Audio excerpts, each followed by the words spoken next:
that Hillary wants to run against is me.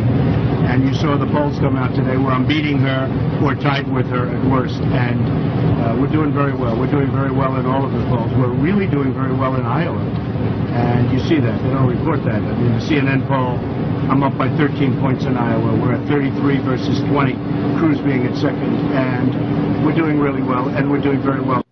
All right, that's Donald Trump on his private jet going to a campaign stop, talking to reporters yesterday. Joining us now, the one and only Patrick J. Buchanan, former Republican presidential candidate, former Nixon and Reagan aide, syndicated columnist, TV star. What else could I put on that resume, Pat?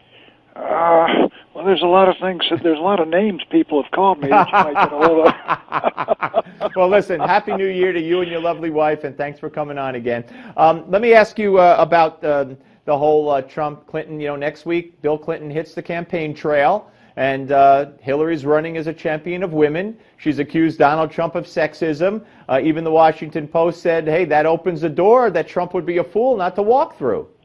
Well, I think that's correct. If Hillary Clinton is going to attack Trump for some of his, comments, then that certainly opens the door, whether Hillary Rodham Clinton was something of an enabler in the way she defended her husband against all these charges by all these various women, and some of which we subsequently found out to be absolutely true.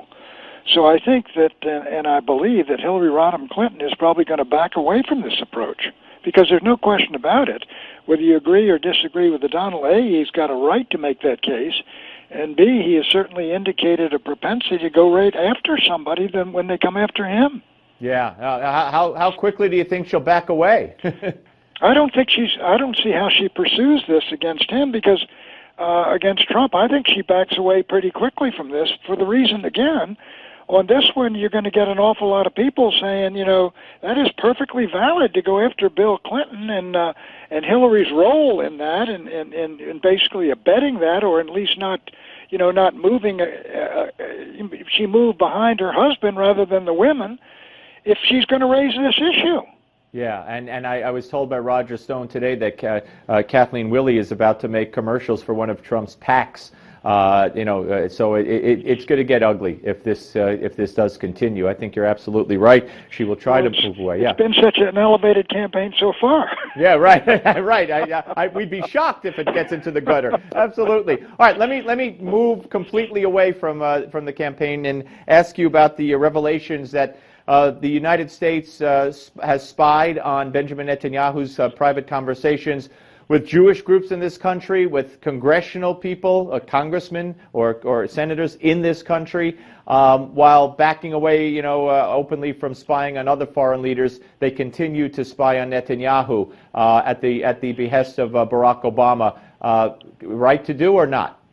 Well, I think, look, I didn't have, to be honest, and I know it's rough business, if we had the capability to listen to what the Chancellor of Germany and the President of France are saying, or the President of Russia, or somebody in Syria or Israel or elsewhere, to get advance knowledge of what they're going to do. I mean, that's the game of political hardball worldwide.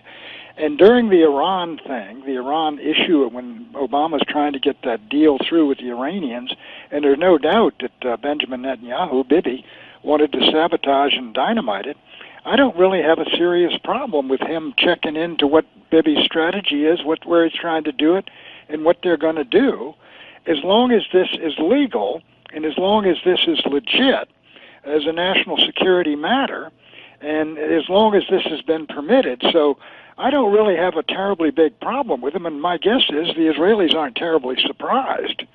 Yeah, well, they're saying that it's troublesome and bothers them. I guess what concerns, I guess a lot of congressmen and Jewish leaders in this country might be surprised to find that their conversations were taped. But well, here's the thing: I think if they went after members, if you started putting wires and things on members of Congress initially. I think that would be outrageous, and I think the President of the United States and his government would be in real trouble. If they did that, but if they picked them up, right, talking to Bibi, conversations with the president or the prime minister of a country in which they're monitoring, that's a different story. All right, let's talk about Iran, since we mentioned Iran, and it all Sure. revolves around Bibi and all that. An Iranian rocket has passed within, or did pass within 1,500 yards of a U.S. aircraft carrier in the Persian Gulf. Nothing Iran does, says, or can do, or can say will incur the wrath of this administration. They put they have our reporter there of the Washington Post. They put him on trial after the deal. They torture the Christian pastor Abedini. Nothing they could do or say will ruffle the feathers of Barack Obama. Well, I mean, from my understanding, and I don't have that this was a rocket that was fired from a ship that was about a mile away from a carrier and was fired in the other direction. I would certainly put the Iranians on notice. Stop playing games, because we know how to play them better than you, and you're looking for trouble. But I know what the administration is doing. Apparently, they have taken, all but about 4% of their enriched uranium and shipped it to Russia.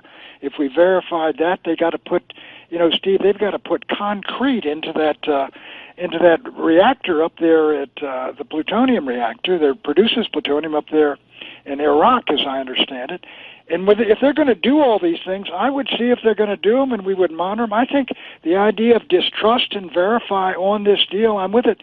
But I think the fundamental point you're making is right. Look, we only have 10 seconds, Pat. Deal with these guys doesn't make them sweethearts. Right, absolutely. And you got to distrust. That's the main word, and don't be afraid to criticize them. Pat, Happy New Year. Thank you, my friend. Same to you, fella. Take it easy. Take care. The Malzberg panel is next.